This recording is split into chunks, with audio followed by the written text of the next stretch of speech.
Kaixo eta ongitorriak gaurko saiora. Gaurkoan, hizkuntza eskubideen behatokiko Agurne Gaubeka eta Jaso ikastolako Imanol Janizes eta Aritz Labado pasako dira gure platotik. Hala ere, lehenago, has gaitezen betiko edukiekin. Ikusitzagun gaurko efemerideak. 1854ko urriaren 15ean, Friedrich Nietzsche, alemaniar filosofo eta filologoa, 19. mendeko pentsalari modernoetako bat jaio zen. Gainera, urriaren 15ean ere, baina 1925ean, Bittor Kapanaga, otxandiar idazle eta euskaltzalea jaio zen. Bestalde, gaurko egunez, baina 1980 urtean, Tom Boonen Belgikar txirrindularia jaio zen. Eta azkenik, gaurkoa bezalako egun batez, baina duela 5 urte, 2016ean, Altsasuko ferietako goizaldean, Koska tabernan hasi zen liskar baten ondorioz, Jokin Unamuno eta Aritz Urdangarin gazteak atxilotu zituzten. Beranduago, gazte gehiago atxilotuko zituzten. Goazen gaurko lerroburuekin.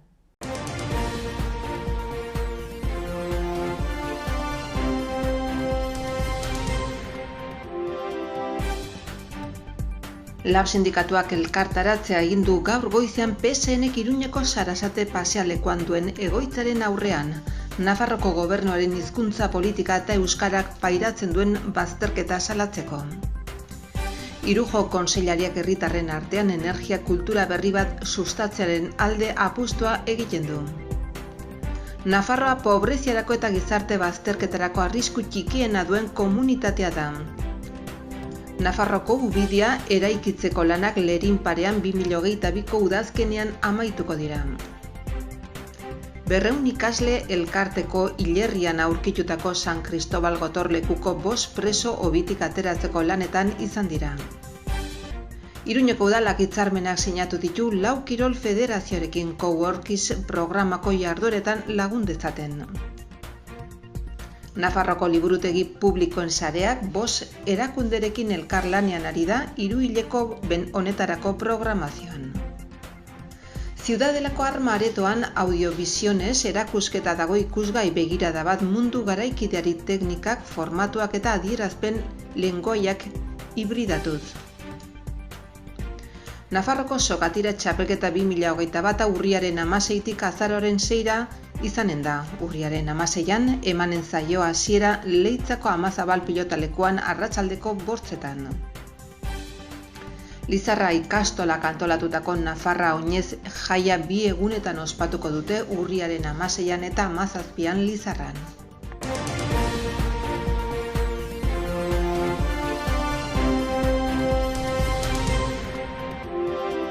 Asteburuko agenda errepasatzen jarraituko dugu.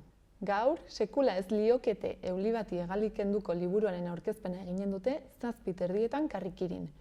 Amaia Apalauza Oiok itzuli du Eslavenka Drakuliken Balkanetako gudaren gordintasunean murgiltzen den liburua.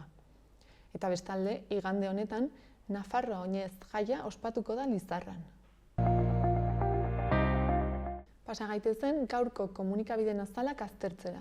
Diario de Notiziasekin hasiko gara. Titularrak dioenez, Nafarroak du estatuko pobrezia arrisku txikiena, baina iparraldearen eta herriberaren arteko tartea zabaldu da. Argazkiaren bidez, Nafarroa Oinezek hegaldia berriro abiatu duela nabarmentzen du, Lizarran. Horretaz gain, erregaiaren igoerak orain elikagaiak arriskuan jartzen dituela jakinarazten du. Bestalde, 580 kooperatibista faltsu eta gizarte segurantza ez ordaintzeagatik lodintza kondenatu dutela ere jasotzen du gaurko azalean.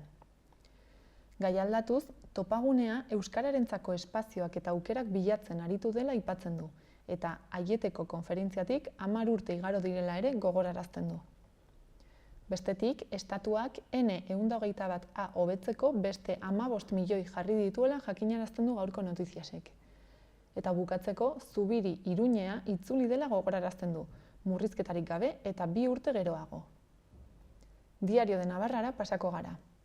Titularra, PSOEk eta PPek egun bakar batean hilabeteetan blokeatutako erakundeak berritzea erabaki dutela da. Argazkiaren bidez, N121A berria asfaltatzen hasi direla irudikatzen du. Horretaz gain, Nafarroan kide guztiak langabezian dituen 11.649 etxe daudela azpimarratzen du. Gainera, Albaro kasua osasunarentzat 375.000 eurorekin itxi dela ere jakinarazten du. Bestalde, Nafarroako nekazaritza industriak kostuen igoera jasanezina dela uste duela jasotzen du azalean. Eta azkenik, Venezuelako enpresaburu batek Monteagudoko hazienda Keiles erosi duela aipatzen du. Gararekin jarraituko dugu. Albiste nagusiak Euskal Bultzadaren txaloak aieterako itzulera markatzen duela dio.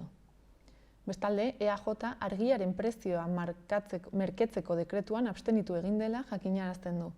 Baita, Gasteizko Parlamentuan hezkuntza akordiorako oinarria jarri dutela ere. Bukatzeko, Lizarralde, Lertxundi eta Elosegi Euskadiko literatura saria izanen direla aipatzen du. Eta berriaren azalarekin amaituko dugu. Titularra, Espainiako Kongresuak argindar konpainiei etekinak murriztea onartu duela da. Argazkian, Euskal instituzioetako ordezkariak ageri dira Aieteko jauregian. Eta bukatzeko, Lizarralde, Lertxundi eta Elosegi lehen Euskadi sariak izanen direla aipatzen du.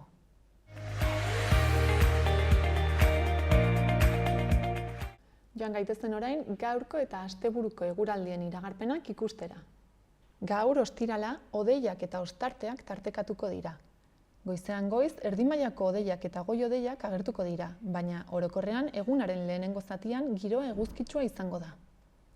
Arratsaldeak aurrera egin ahala, Kantauri isurialdera behe-hodeiak sartuko dira, eta hodeiak ugaritu egingo dira. Goizean haizeak ipar-mendebaldera egingo du, eta ondorioz Kantauri isurialdean tenperatura maksimoak bezperakoak baino baxuagoak izango dira. Gainerako lekuetan tenperatura maksimoek berdintsu jarraituko dute. Bihar larunbatean eguraldiak ildo beretik jarraituko du, eguzkia eta hodeien tarteekin. Goizean goiz behe-hodeien arrastoak agertuko dira, eta arratsaldeak aurrera egin ahala goi-hodeiak ere ikusiko ditugu, baina eguneko giroa argitsua izango da. Haize suabea ibiliko da eta tenperaturan ez da aldaketarik izango. Eta azkenik, igandean antzerako giroa izango dugu, baina hodeiak ugariagoak izango dira. Goizean, erdimailako hodeiak eta goi-hodeiak nagusituko dira. Arratsaldean, behe-hodei gehiago ikusiko dugu eta tantaren bat bota dezake.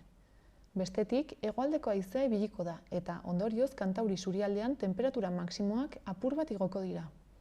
Hegoaldean aldiz, temperaturan ez da aldaketa handirik izango, eta maksimoak 20 gradu ingurukoak izango dira.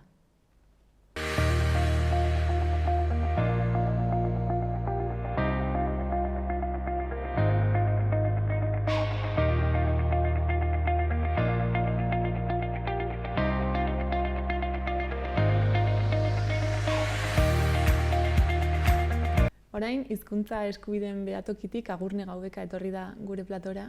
Kaixo, Agurne. Kaixo. Zer moduz?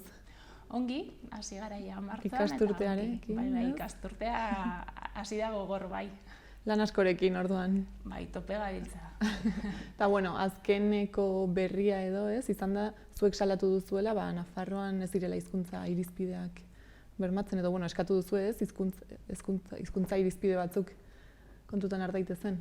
Bai, kontua da, uda aurretik jada guraso batzuk, kasu honetan izan ziren unanuko gurasoak gurekin kontaktuan jarri zirela, eta esaten zigutena da, beraiek bazuten taxi zerbitzua ikastetxera.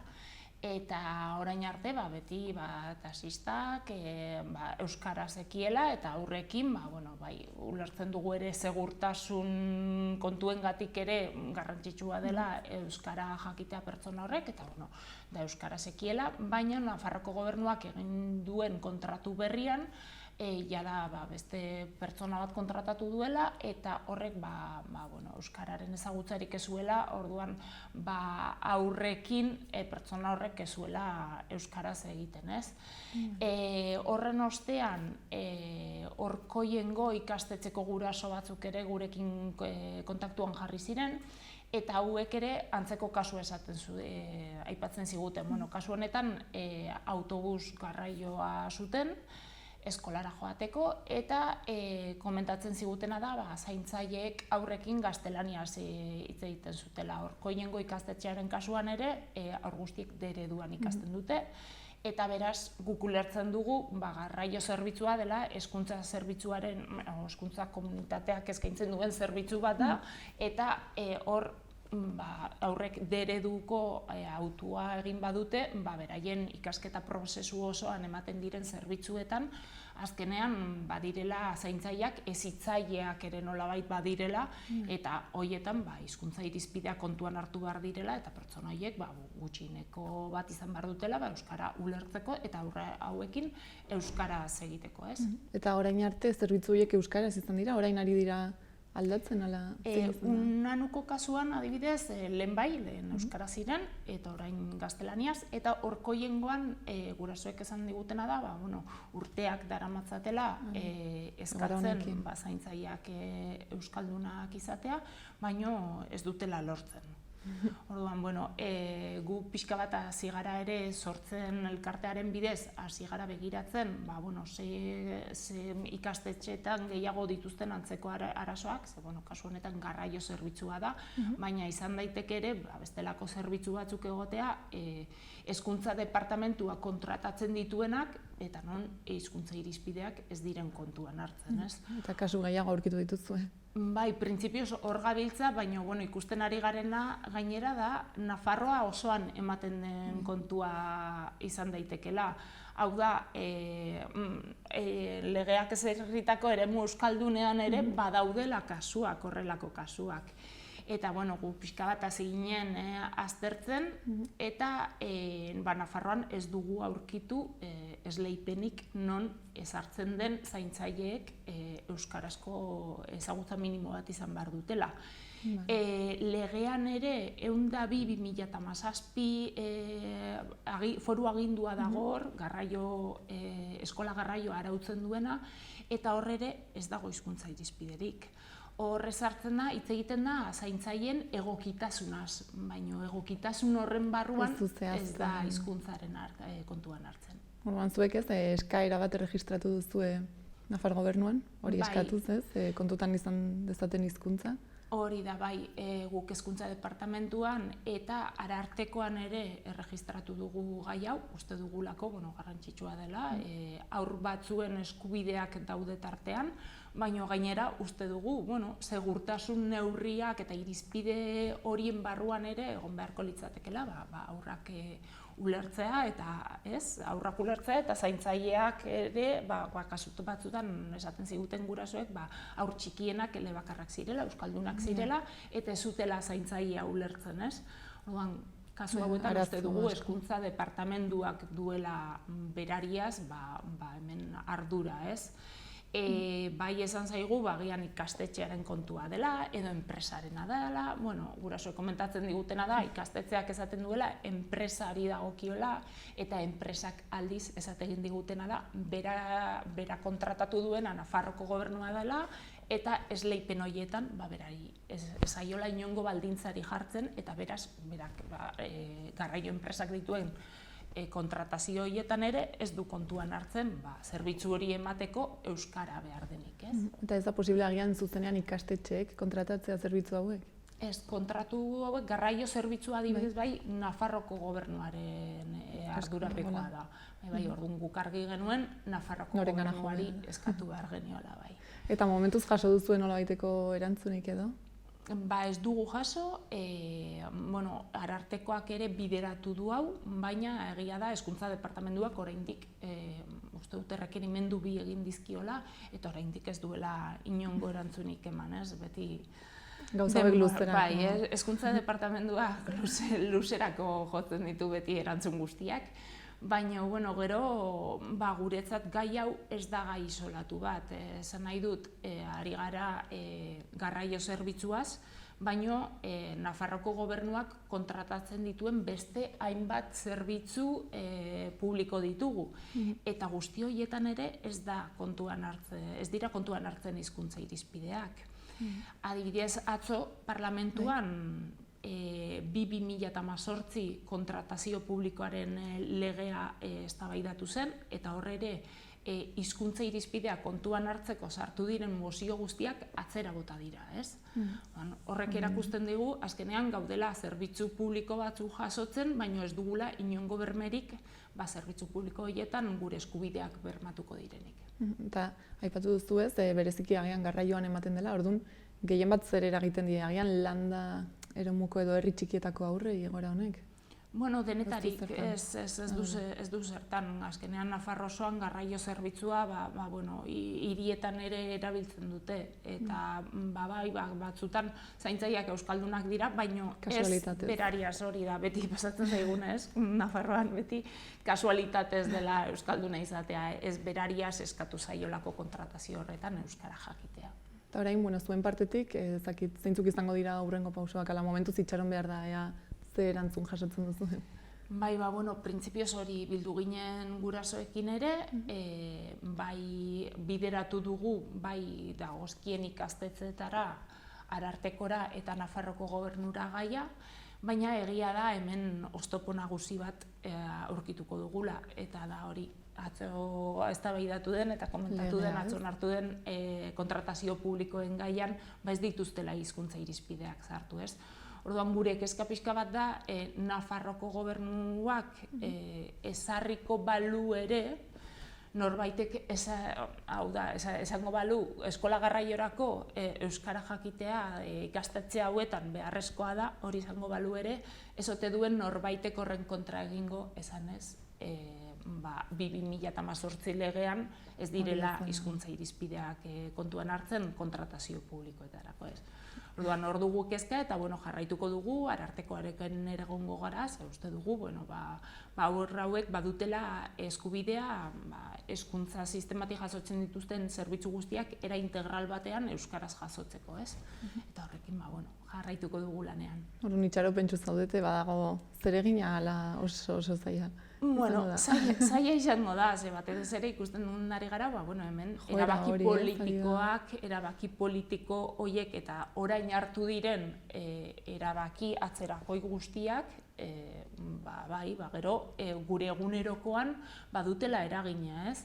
Eta erabaki horiekiko nolabaiteko presioa egiteko edo, beharrezkoa da ere, kasu honetan ikastetxe gehiago, kezkatzea hezkuntza departamenduari irizpide horiek kontuan arditzaten.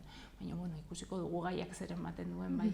Orduan, oraindik ez, pixkat bila zabiltzatea kasu hauek non ematen diren? Bai, sortzen elkartetik ere hori ikastetxeekin kontaktuan jarri dira, beti pasatzen zaiguna, ez? Askotan, badakigu gure aurra ereduan matrikulatu dugu, badakigu zerbitzu batzuk ez direlari euskaraz eskaintzen, baina inork ez du esaten ezer, ez?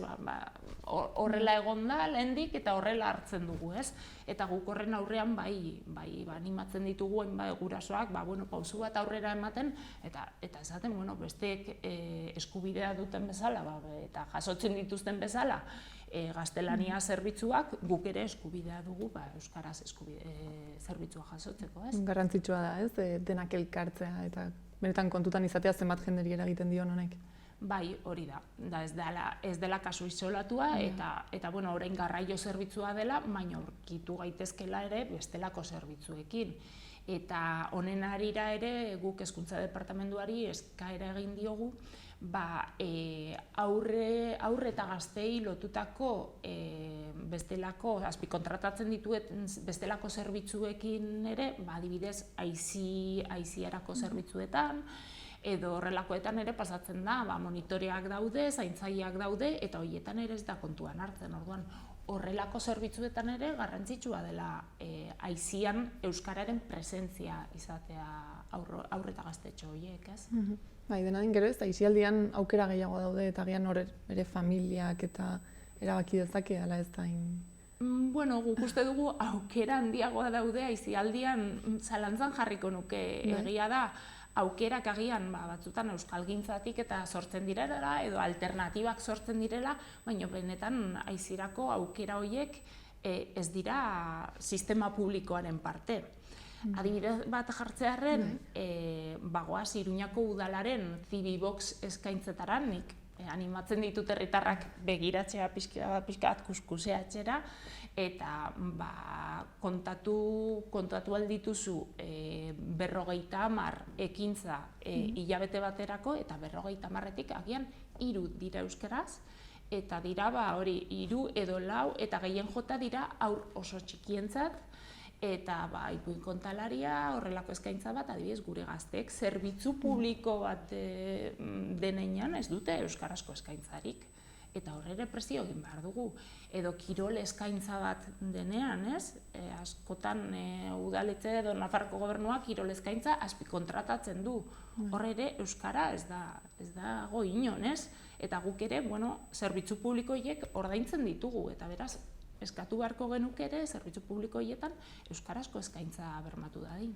Orduan alor askotatik egin behar da lan. Bai, hori da. Azkenean, zerbitzu publikoetan hizkuntza irizpideak ezartzeaz ari garenean, hori alor ezberdinetan ari gara. Kasu honetan, haur eta gaztetxoez hitz egin dugu, baina badira nagusio jasotzen ditugun beste hainbat zerbitzu ere, eta horietan ere ez dugu euskarazko eskaintzarik. Ez aizian, ez beste zerbitzu batzuetan, azpikontratatuetakoetan. Dena denez, legean babesten dira. Bai, betikoa.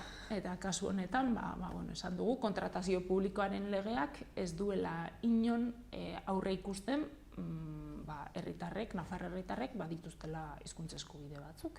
Eta, kasu honetan, eremu euskaldunean ez da. Eta ze ondorio izango ditu honek zuen ustez?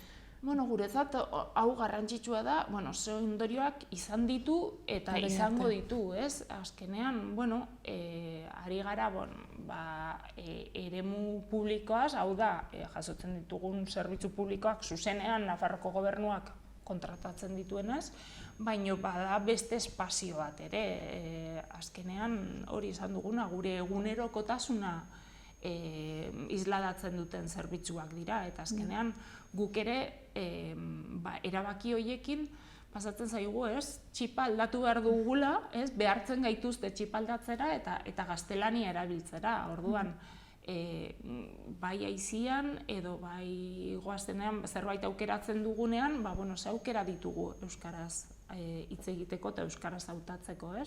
Orduan, hori gure kezka ere bada, euskara geratzen ari dela Nafarroan, espazio zehatz batzuetan, baina hori ez dela zabaltzen, Espazio itxietan, Hori da, eta jendea ere, ez dela animatzen askotan euskara ikastera, badakielako, gero, bere egunerokotasunean, ez dituela espazio asko euskara erabili ahal izateko. Denean eragiten du pixka bat, Eta geroz eta gehiago, pixkat joera honetan behin sartuta, gero ateratzea zailagoa izango da, Egia da, ateratzea zailagoa izango da, baina hemen badaude erabakiak hartzeko, badaude arduradun publiko batzuk, erabaki horiek errebertitu aldituztenak, eta inoiz ez dela berandu, baina kaltea egiten ari zaiona herritarren eskubidei eta hizkuntzari berari honek ondorioak izan ditzake horrelako erabakiek, egunero hartzen dituzten erabakiek, eta Nafarroko gobernuak duen jarrera euskararekiko eta herritarrekiko ezberdinkeria horrek, etorkizunean ere ondorioak izango dituela argi dugu. Erabaki hauek politikariek hartzen dituzte, baina gero norbanakoak zerbait egin dezake? Bai, egia da, norbanako ariketa hori ere, askotan pisua jartzen digutela norbanako ongan, baina zerbait egin dezake mugatua batzuetan, Esan nahi dut, euskarari eustea beharrezkoa da, eta batzuetan ere, lehen esan dugu hori kasualitatearena, Nafarroan asko gertatzen dela. Eta nik uste dut oso polita dela hori nola ikustea, herritarrek eusten dioten euskarari, eta kasualitateagatik baino ez bada, batzutan zerbitzu askotan aurkitzen dituzula pertsonak euskaraz hitz egiteko gai direnak, Eta horri ere uste dut, erabat dela bizibilizatzeko, Badagola, hemen badagola kolektibo bat, eta ez kolektibo bat, herritar guztiok dugula eskubidea bertoko hizkuntza erabiltzeko, Eta bueno, pixka bat bizibilizatzeko hori, ez? Hemen bagarela eta guk ere, gure zergak ordaintzen ditugula, eta nahi ditugula zerbitzuak euskaraz, eta ez hori bakarrik, kontsumitzaileak ere bagarela, ez? Eta kontsumitzaileak garen heinean ere, badela plus bat guretzat zerbitzu bat edo ondasun bat gure hizkuntzan jasotzea.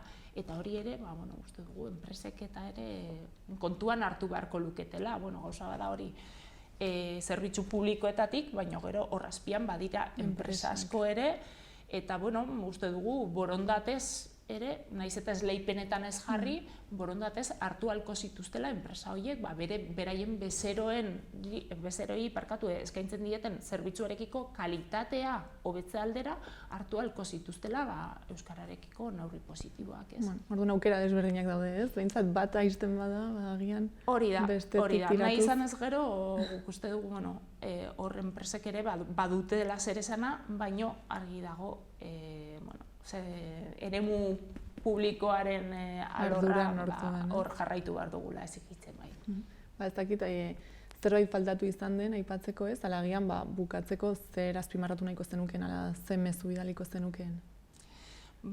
Hori pixka bat, ez dakit, hezkuntza departamentuarekiko mezua, ez? Hezkuntza ez dela bakarrik gela barruan ematen dana, ez? Eta hori uste dut beraiek ere badakitela. Horregatik daude zerbitzu horiek kontratatzen hezkuntza departamentuari da hezkuntzari da zerbitzu horiek kontratatzen. Orduan, guk uste dugu, erantzun bat behintzat jaso behar dutela guraso hauek. Orduan, hemendik interpelatzen ditugu arduradun publikoak, Jimeno kontseilaria ere interpelatzen dugu, erantzun bat eman dezaten, eta azkar eman dezaten, lehen esan dugun bezala, eskubideak, eta gainera, zerbitzuaren kalitatea eta segurtasuna, horien segurtasuna ere tartean daude. Mila esker, Agurne, etortzeagatik, eta beste bat arte, ziur izango ditugula berri gehiago hemen komentatzeko. Ziur, eskerrik asko.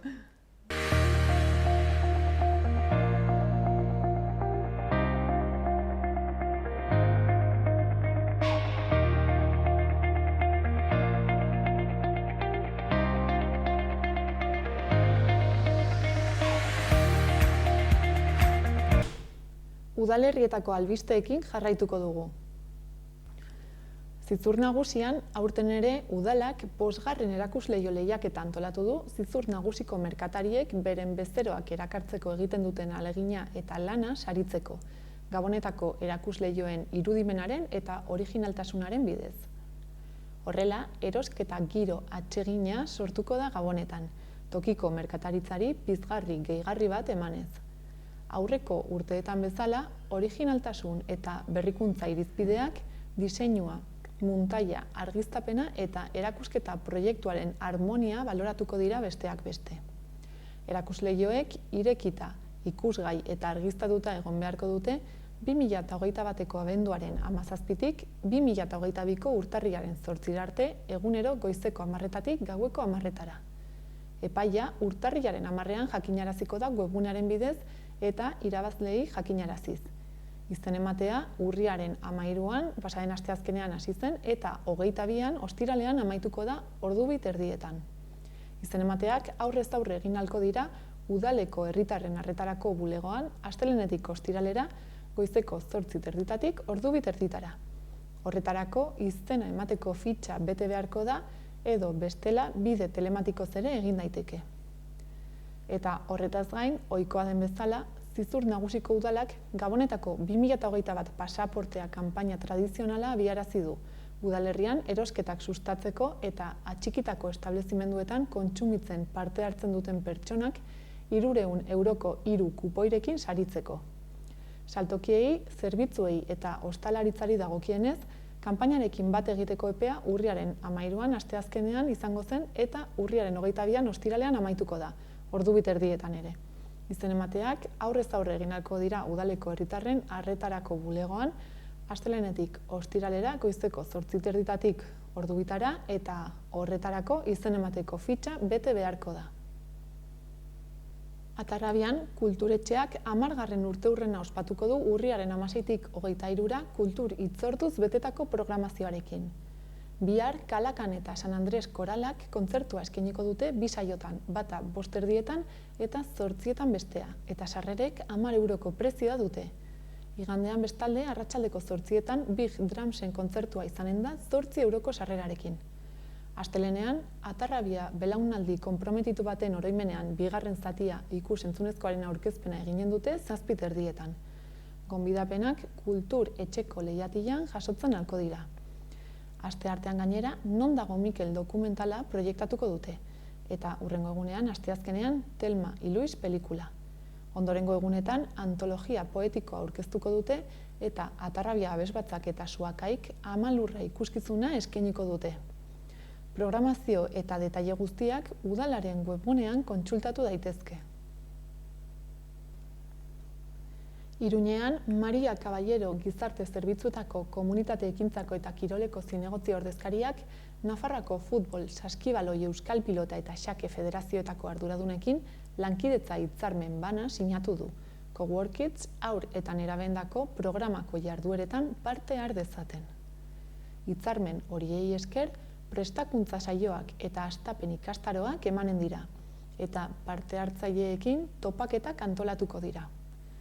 Hala udalak nola lankidetza hitzarmenak sinatu dituzten federazioetako bakoitzak xede dute kirola eta nesken eta mutikoen arteko berdintasuna sustatzea eta funtsean eduki soziala duten jarduerak bultzatzea. Diziplina horietako bakoitza jarduera horiek gauzatzeko plataforma gisa erabiliz. Horrela, helburu horiek bat datoz Coworkids programak antolatzen dituzten jarduerek defendatzen dituztenekin, zeinen xedea baita aisialdi osasungarri eta askotarikoa sustatzea interes ezberdinak dituzten ahalik eta haur eta nerabe gehien artatu ahal izateko. Bide horren bitartez, babesgabetasun egoerak prebenitzeko. Eta bestalde, gai aldatuz, Iruñeko udalak eta 9.915 elkarteko bildumazaleek hizkuntza artistiko berrien aldeko apustua egiten dute Audiovisiones ekimenean. Arte erakusketa Ziudadelako Armen aretoko lehen solairuan dago, eta otsailaren 13 bitarte bisitatzen ahalko da. Erakusketaren interesgunea ikusizko eta entzunezko dimentsioak munduaren giza pertzepzioa baldintzatzen duten 2 bektore nagusiak bateratzean datza. Erakusketak ikus-entzunezko 27 lan eta beste hainbeste artistaren instalazio eta bilduma ditu ardatz. Horien artean, Iruñeko udalaren arte garaikidearen bildumako 7 lanek artistikoki islatzen dituzte garaikidetasunari dagozkion kezkak.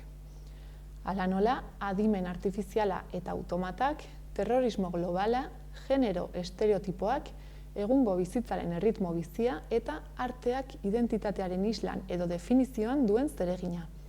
Proposamenek eguneroko bizipen ikus-entzunezko collage bat osatzen dute, mundu modu kontzientean izan ala ez.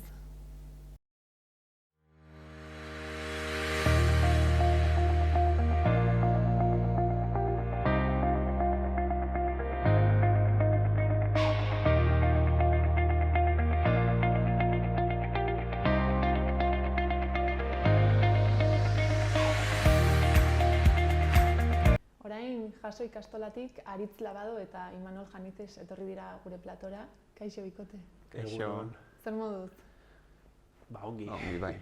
Bueno, datorren ostiralean, ez? Justo Baluarten eskainiko duzue jasoko musikalaren azken saio hori, eta zer moduz urduritasunekin, ja? Gogotxu, ez? Bai, urduri baino gogoz. Gogoekin, bai. Azkenekoa da, eta simur agurtzen dugu urrengo musikalari leku ozteko, eta bueno, beti da berezia azken emanaldia, ez? Gaina, bueno, urte hau nahiko berezia izan da, ez? Bai. Bai, ensaioak aurrera eramatea bakarrik guk dakigu ze zaila izan den, pandemiarekin, musikoarekin, kalean ensaiatzen 0 gradutan, modu virtualean gidoia idazten, osea, izan da, gure helburuetako bat ematen dela ikasleen harreman alkantzea, deno dakigu bezala musikoak ez du laguntzen horretan, eta bueno, egon diren restrikzio eta ensaio gutxiago horiek nabaritzen dira, ez azkenean harreman horietan eta. Eta gero emaitzan, nabaritzen da urtea desberdina izan dela? Pues, bueno, ez, nire partetik ez. Osea, emaitza, nire ustez, urtea zaila izatea eta pasa dugun guztia oso ona da, nire ustez. Bai, nik uste dut emaitza beste urteetako mailan dagoela, inkluso saltotxo bat eman dugu, zen talentoa badugu taldean aurten eta hori nabaritzen da. Eta ikaragarri izan da, batez ere ikaslek jarri dituzten gogoak eta etxean egin duten lana. Azkenean, lan gutxiago egon da elkarrekin, baina lan individual askoz ere gehiago. Eta nabaritu da asko lan egin dutela etxean. Zenbat lan ordu egon dira honen atzean ari? Pues pila bat gehiago, gidoia idazten, pues erraz, pues konfinamenduan geuden eta orduan pues egiten genuen bilerak, pues hiru, bai. Online bidez? Bai.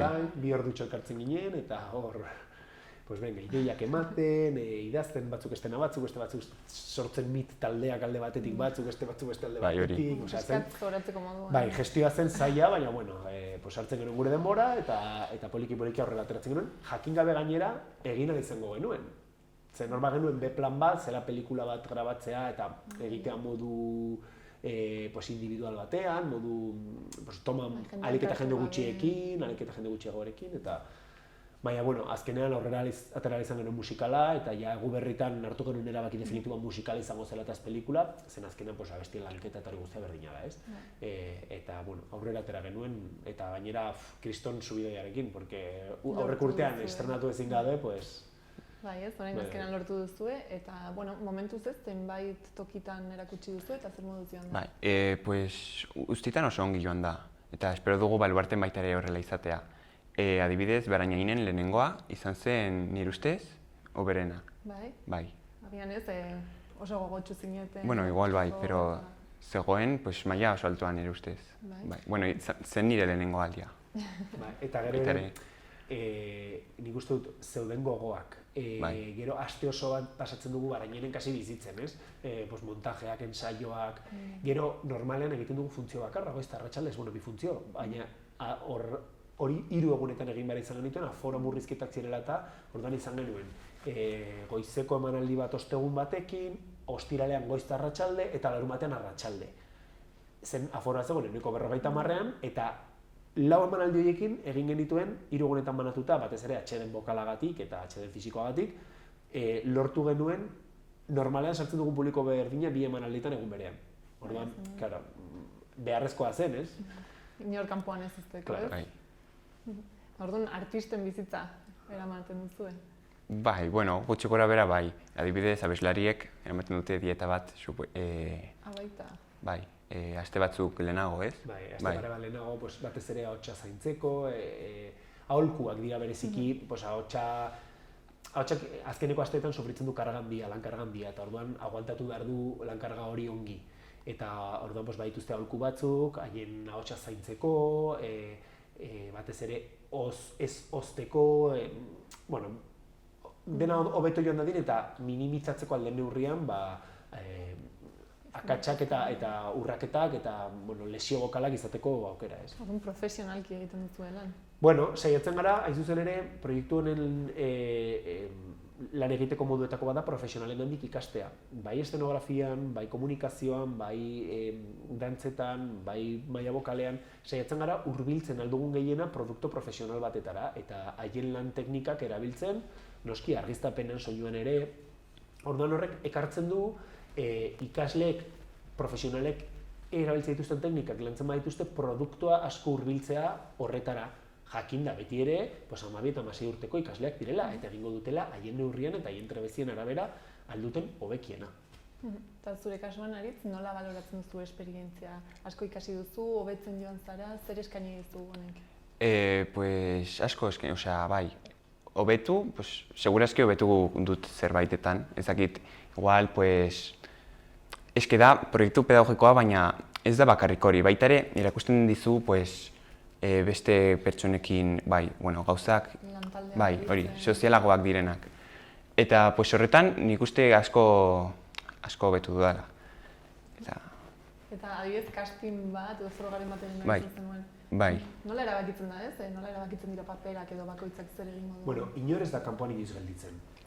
Castinga da modu bat, benetan gogoak dituenak, izateko proba bat, ez? Esaten duena, aurre egin behar diotoni benetako gogoak ditu delako, eta sartzen denen motivazioa da individuala delako motivazio hori, ez nire laguna edo delako barruan.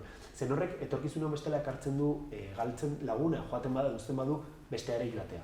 Duan taldea, zintzilik ez gelditzeko egiten duguna casting bat, ez dena excluyentea, inor ez dena kanpoan gelditzen, baina norberak bere trebeziak erakusten dizkigu, eta modu horretan lagundu dizaiokegu erabakitzen zein den bere lekua musikalean. Batzutan esaten dugu, jo, nik kantatu nahi dut, baina eske agian ez dauka belarrerik eta sufritu behar du ikaragarria abeslarirekin.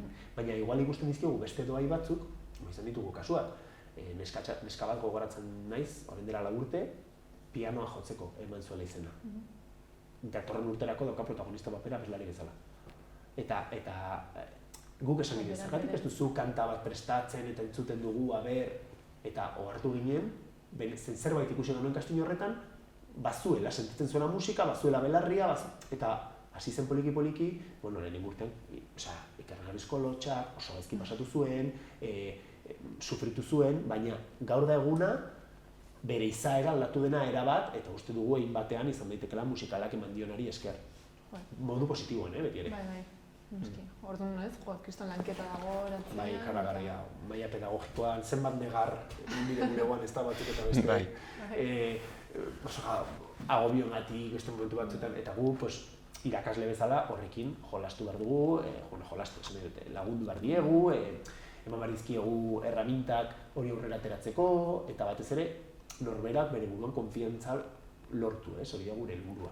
Bakoitzak bere buruan konfiantza lortu dezala. Eta guztiago euskeraz, klaro. Eta lortu duzu konfiantza, zen? Bai, imaginatu egiten baduzu konfiantzarik gabe, 400 pertsonen aurrean. 1500 balortean. Bai, hori. Imposible. Simurren musikal honek zer kontatzen du? Kontatzen du paiazo baten historia, kale paiazoa zen hasieran, eta gero hasten da Alzheimerraren sintomekin, gutxinaka joaten da, baina gero sartzen dute zirku oso on batean, eta han ja gertatzen zaio gauza bat, paiazo beste batek haserre dagoela ez dakit zer, trampa bat jartzen dio, bai. Eta azkenean erakusten da, agerian geratzen da Alzheimerra duela, joan beharra du eta baita ere bere ilobak. Ez dugu gehiagik kontatu, ez? Bai. Lehenak ikus dezala baluarte, baina bai, badago hori historio bat Alzheimerrarekin. Alzheimerra duen paiaso baten bizitza profesionalaren azken eguna kontatzen dira. Eta zein da pixkat honen helburua edo mezua badago? Batetik proiektuak baditu helburu desberdinak. Lehenengo helburua da euskararen sustapena, hori da gure helburu nagusietako bat. Eta bigarrenik, musikal bakoitzak, urtero egiten dugun musikalak, badu helburu pedagogiko bat ere. Kasu honetan, 3. adineko pertsonei omenaldi bat egin nahi zaie, hain zuzen ere konfinamenduan gehien sufritu diren pertsonak izan direlako. Eta horrela erabaki zuten gidoilari taldekoek, hori haien erabakia izan zen. Ikasleen artean. Bai. Azkenean, musikal honetan badaude ere unitate didaktiko batzuk, eta unitate didaktiko horiek bidaltzen dira ikastetxeei aldez aurretik, Alzheimerraren gaia eta gai hauek, edo gai sozialak beste urte batzuetan daudenak ez, lantzeko. Eta horiek landu ostean, badoaz musikal ikustera. Orduan, da hezkuntza zerbitzu bat ematen duguna ere, ez bakarrik gure ikasleentzat baizik eta beste hezkuntza komunitateari zabaltzen dioguna. Eta gainera jaso dugu bai Euskaltzaindiaren, baita Espainiako Neurologia Asoziazioaren abala proiektuan, ez? Eta gain begiratu dizkigute unitate didaktikoak, mezua, historian gertatzen denak rigore zientifikoa izan dezan, ez? Zurruntasun zientifikoa izan dezan,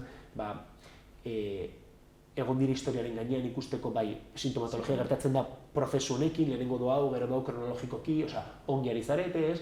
Pixka da, aholkularitzare jaso dugu. Eta norentzat da egokia hau? 4 urtetik aurrera edo zinentzat. Zen gainera, bisualki oso erakargarria da, zirkoa dago erdian, eta paiazoak, tigreen, akrobaten numeroak oso ikusgarriak dira, asko gustatzen zaizkia hor txikiei, gero kolore pila bat duen musikal bada, nahiz eta gaia tristea izan, nahi genuen lotu kolorea zuen zerbaitekin, ez? Eta zirkoa iruditu zitzaigun oso aproposa horretarako. Eta gero, hirugarren adineko jendearentzat nola ez, baina batez ere, haien seme-alabentzat, hau da gure gurasoentzat, edo gu 40 gorako dagoen jendearentzat oso modu hurbilean ukitzen diezen. Azkenean horiek dira, Alzheimer den norbait ondoan dutenak, ez? Orduan ez, bakoitzak gero jasoko du, interpretatuko du modu bat, ez? Bai. Baina haur txikiek ez dute ongi ulertuko mezua, ez? Baina... Horretarako ditugu unitate didaktikoak ere mezua aldez aurretik ulertu dezaten, lantzen dituzte ipuinen bitartez, zer den Alzheimerran, nola landu daiteke, osea, 5 urtetako ikasleekin gure ikastolan eta badakigu tuteran ere landu dituzte unitate horiek eta oso ongi funtzionatu dute. Ulertu dute zer den, ahaztu egiten zaizkia gauzak, bai, eta bai, zer da, gaixotasun bat, eta bale, eta ipuintxo batekin, ez? Oso unkigarria da ikustea, historia oso benetan unkigarria da. Eta zenbat ikaslek parte hartzen duzu honetan? Bueno, aurten, simurren gutxiago izan gara, hogeita hemezortzi? Pandemiagatik, bai. Justo montatu genuen urtea zen, konfinamendu urtea, zen jantoki zerbiturik DBH-en, ikasle askok ezin zuten gelditu ensaiotara, nabaritu da jeitsiera bat, aurten baina dator urterako edo gara 97. Orduan berriz normalitatera. Bueltatu da eta horren gestioa egingo dugu alde moduan. Eta orain baluarteko saio honetan zer espero duzu? Pues espero dut aurrekoak bezala izatea, oso onak eta jendeari gustatzea eta jendea joatea, ikustera, arratsaldez eta goitzez, asko gertatzen da, eta hori. Goizan ikaslei? Bai, ikaslei. Eta hori betea duzu, Bai, 15 ikastetxetako 1.400 lagunetik gora doaz, konfirmatu ditugu. Eta arratsaldean momentuz 500 inguru saldu dira, badago da 1000 salgai, osea, azkeneko bultzada bat jasotzen dugun eta animatzen den jendea, zer behar dugu apoioa eta, azkenean baluarte bezalako areto bat erdizka ikustea, politagoa da beti beteta ikusten baduzu. Noski gaina, baina handia eta impresionatzen zaituzte pixkat? Hala, onartu da duzu egin. Bai, a ber, pixka bat bai beldurrez, pixka bat beldur bai. Pero ez asko, osea... Gero behin hasten zaretenean... Bestetan ongi atera bada... Konfiantza dut. Beti esaten niet, egon behar dela urduritasuna eta tensioaren arteko, eta lasaitasunen arteko oreka bat. Urduriegi bagaude edo lasaiegi bagaude... Seinale txarra. Bai, seinale txarra. Beti hor, kilimo horiek izan behar dira sabelean, bestela... Eta hori galtzen diren egunean, hoe da proiektu uztea. Zen, galtzen ari zara benetako esentzia, ez? Eta ilusioa. Eta Eta somatzen duzu publikoa desberdina denean, ez? Adibidez ikasleak edo pertsona helduak hori somatzen da nolabait, eta zuek zaudete... Bueno, tuteran bai ni konturatu nintzen, adibidez zegoen alde batean ja pertsona helduagoak ziren nire adinakoak. Bai. Eta bestaldean zeuden txikiagoak eta nabaritzen zen nola txikiagoak zeuden implikatuagoak historian eta horrela, bai. Eta gero, goizak izaten dira zaratatxoagoak. Hori. Ez, pila bat, elkarrekin. Arratsaldean dira zaratatxoagoak orokorrean. Arratsaldean dira askoz txalo gehiago, askoz jendeak ulertzen du historia hobeto eta baloratzen dituz zailak diren gauzak askoz gehiago akrobazioa komplikatu bat adibidez, ez? Arratsaldean baloratzen dute publiko nagusiagoak, baloratzen du askoz beste modu batean. Baina aldi berean, txikienek flipatzen dute askoz ere gehiago, gero atera nahi dituzte argazkiak ikasleekin, eta oso polita da, ez da horra. Bai. Sensazio hori. Orduan zuentzako esperientzia oso positiboa izaten ari da. Bai, klaro. Asko ikasten duzu eta gauza ezberdinak ikusten dituzu, osea, ni akrobata, ez naiz, ez naiz gimnasta edo zer, pero sartu nintzen portore bezala eta hobetu dut, voltereta bat egiten, lehen egiten duen okerrago eta horrelako gauzak. Eta agian planteatu dituzu orain ibilbide desberdinak etorkizunari begira edo artean gehiago murtu? Bueno, oraindik ez dut planteatu ezer nire etorkizunerako, baina bai ikusten dudala izan daitekela ikuspuntu bat ikusteko pixka bat zer nahi duzun gehiago. Alde batera edo bestera, bai. Bai, oso polita da zeren kompetentzia pila bat lantzen dira. Alde batetik dago artistikoa, baina noski badago jendea multimedia munduan eta komunikazio munduan dagoela sartuta. Horiek, ez dakizu agian, bukatu dezaketen telebista batean edo soinu teknikari bezala, bat ditugula kasuak, izan ditugu ikasleak, baloreak proiektuan egon direnak, guazenen egon direnak, aterata gure musikaletik, arte eszenikoak ikasten ari direnak noski baditugu, bai antzerki musikal mailan, bai aktore mailan bakarrik, ez?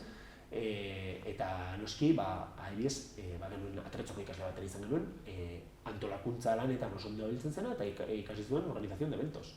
Eta, claro, bakoitzak topatzen du bere lekua eta batzutan bokazio horiek musikalak dituen zein beste esparru landu daitezkenak denok dugu lekua. Jakin behar dena da topatzea zein den zurea, hori da garrantzitsuena. Eta hori irakasleen lana nolabait horretan laguntzea ez. Orduan ez, aukera ematen die probatzeko gauza desberdinak eta ikusteko nondik jarraitu nahi duten pixkat. Bueno, ez dakit ez, zerbait gehiago dagoen aipatzeko? Bueno, batez ere eskerrak eman laguntzen diguten enpresa eta laguntzaile guztiei.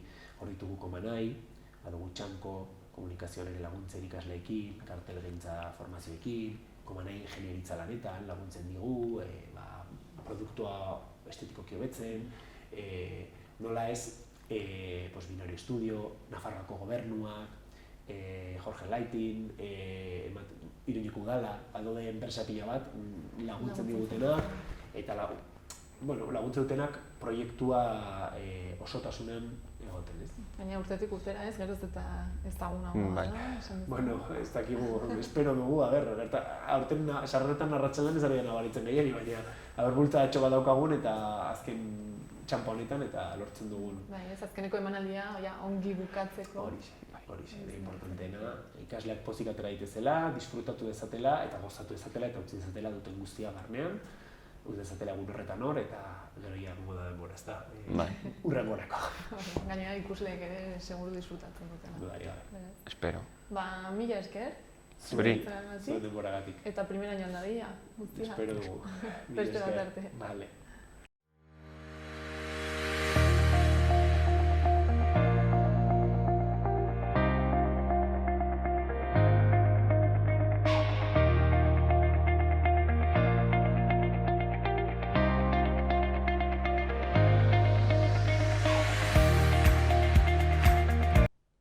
Gaurkoz, hau izan da guztia. Orain, saioarekin bukatzeko, Jaso ikastolako musikalaren irudi batzuekin utziko zaituztegu. Mila esker hor egoteagatik eta asteburu ona pasa.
Plazer handia izan da publiko maitea,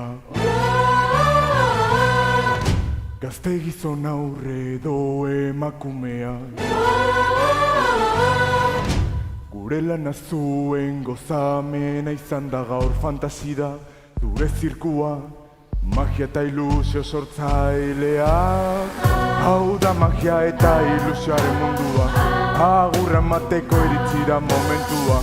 Fantasiaz bustizara jezarlekuan, eraman zazu zurekin sentimendua. Artista zoragarri hauen ondoan, gorputz osoa betetzen zaizu talentua. Gure honena ematen du guztuek eberti gozatzeko, eta esperientzia murgiltzeko.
Fantasi zirkua.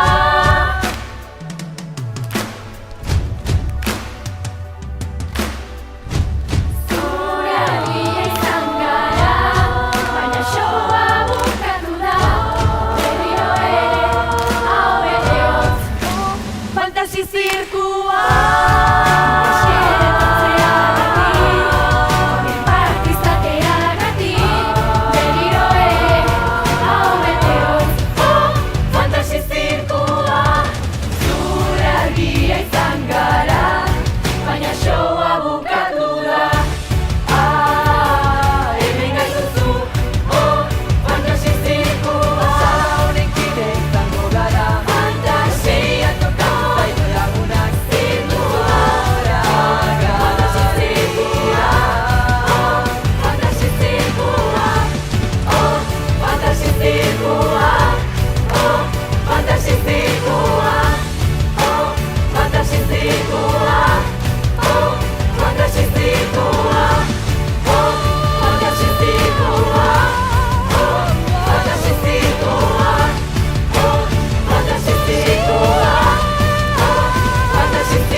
Gobierno de Navarra. Nafarroako gobernua.